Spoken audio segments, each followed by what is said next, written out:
Hello friends, market कितना ऊपर जा सकता है, कितना गिर सकता है, यानी कि एक दिन में कितना ऊपर जाएगा। निफ्टी के बारे में हम अगर बात करें, क्योंकि ओवरऑल ब्रॉडर इंडेक्स को हम इंडिया इंडेक्स को अगर मार्केट को अगर देखें तो निफ्टी 50 इंडेक्स से हम कंपेयर करते हैं तो निफ्टी 50 कितनी ऊपर जा सकती है, कितनी गिर सकती है एक दिन में या एक हफ्ते में। तो उसके लिए क्या कैलकुलेशन हो सकती है या कैसे उसको अंदाज लगा पाएंगे।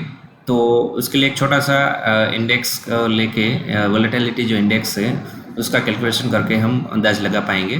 तो आज उसके बारे में हम थोड़ा समझेंगे और वो कैलकुलेशन करके मैं आपको प्रैक्टिकली लाइव दिखाऊंगा। सबसे पहले इंडिया विक्स आप अगर क्लिक करें, इंडिया विक्स को बारे में सर्च करें तो एक वोलेटाइल इंडेक्स है और वो निफ्टी 50 का वोलेटाइल इंडेक्स है। मतलब यहाँ वो कितना वोलेटाइल रहता है वो उसमें पॉइंट्स में लिखा हुआ है, लेकिन इससे हमें डायरेक्टली पता नहीं चलता कि कितना निफ्टी अप जाएगा एक दिन में या एक हफ्ते में। तो उसके लिए हमें थोड़ा कैलकुलेशन करना पड़ेगा। मैंने ऑलरेडी यहाँ कैलकुलेशन लिखी हुई है आपको समझाने के लिए। मैं इसे थोड़ा बड़ा कर देता हूँ। एक दिन की कैलकुलेशन करने के लिए सबसे पहले तो 365 जो है अमाउंट उसको स्क्वायर रूट करना होगा। अगर वो स्क्वायर रूट करेंगे तो 19.1 आएगा। और एक वीक का वोलेटिलिटी अगर हमें चेक करना है तो 52 स्क्वायर रूट ऑफ 52 करेंगे तो 7.2 आएगा। अमाउंट है, हमें फॉर्मूला लगाना होता है India VIX index divide by जो यहाँ अमाउंट आया है वो। सबसे पहले जो फॉर्मूला है इंडिया विक्स इंडेक्स है उसको डिवाइड उसके अकॉर्डिंग लेना है। तो मैंने फिगर गलत ले लिया। इंडिया विक्स का जो लास्ट आज करंट फिगर है 9.97 जो फिगर है वो लेना है।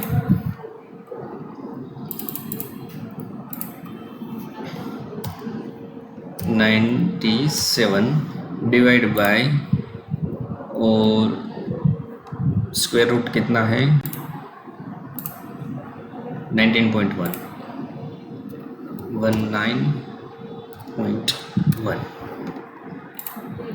तो ये जो फिगर निकल के आया है 0.5 वो वोलेटिलिटी दिखाती है एक दिन की, यानी कि आज एक दिन में 0.5% निफ्टी ऊपर जाएगी या 0.5% नीचे जाएगी प्रीवियस क्लोजिंग के हिसाब से। ठीक है, तो ये इस हिसाब से अगर हम वीक की अगर कैलकुलेशन करें तो वीक के लिए हमें अगेन जो फिगर है सबसे पहले वो इरेज कर देता हूँ। 9.97 डिवाइड बाय 7.2 जो आपके सामने यहाँ स्क्वायर रूट ऑफ 52 लिखा हुआ है 7.2। यस, तो 1.3% निफ्टी अगले हफ्ते में ऊपर जा सकती है या नीचे जा सकती है, एक प्रिडिक्शन लगा सकती है। तो इस हिसाब से हमें ये जो प्रिडिक्शन है निफ्टी का अगर एफएनओ करते हो या इंट्राडे करते हो तो उसमें थोड़ा आपको हेल्पफुल लग सकता है। हालांकि मैं कभी एफएनओ या इंट्राडे आपको सजेस्ट नहीं करता, ये इट्स हेवीली रिस्की। ये जो इंडिया विक्स जो इंडेक्स है वो ज़्यादातर तब काम आता है जब मार्केट साइडवेज में होती है, और साइडवेज में होती है तब वो कितना ऊपर जाएगा कितना नीचे जाएगा रेंज हमें मालूम पड़ सकती है और उस हिसाब से हम ट्रेड ले सकते हैं। तो ये ओवरऑल एक अंडरस्टैंडिंग थी। एक मैं आपको ट्रेडिंग व्यू में भी वो आपको कैलकुलेशन बता सकता हूँ। हमने हालांकि मैंने आपको कैलकुलेटर में कैलकुलेट करके ये बताया, लेकिन ट्रेडिंग व्यू में डायरेक्टली कर सकते हैं। सबसे पहले हम इंडिया विक्स इंडेक्स को हम सर्च करते हैं। इंडिया विक्स का चार्ट आया, उससे हम डिवाइड करेंगे। सॉरी, अगर हमें 1 वीक का हमें अगर चाहिए वोलेटिलिटी, अगले वीक में कितने वोलेटिलिटी उसको हम डिवाइड करेंगे 7.2 से और उसको एंटर करेंगे तो ऑटोमेटिकली 1.3 यहाँ काउंट हो गया। चार्ट उस हिसाब से एडजस्ट हो जाता है और जो अगले वीक की जो वोलेटिलिटी रहेगी वो 1.3 रहेगी। अगेन हम 1 डे का अगर कैलकुलेट करने लगे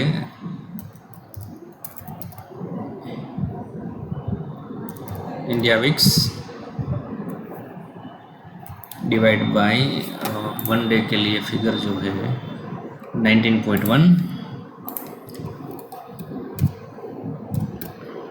हम एंटर करें तो ये 0.5 निकल के आएगा, राइट। तो उस हिसाब से हमें डायरेक्टली यहाँ कैलकुलेट करे बिना ही हम पता लगा सकते हैं कि आज या अगले अगले दिन या अगले हफ्ते निफ्टी कितनी वोलेटाइल रहेगी।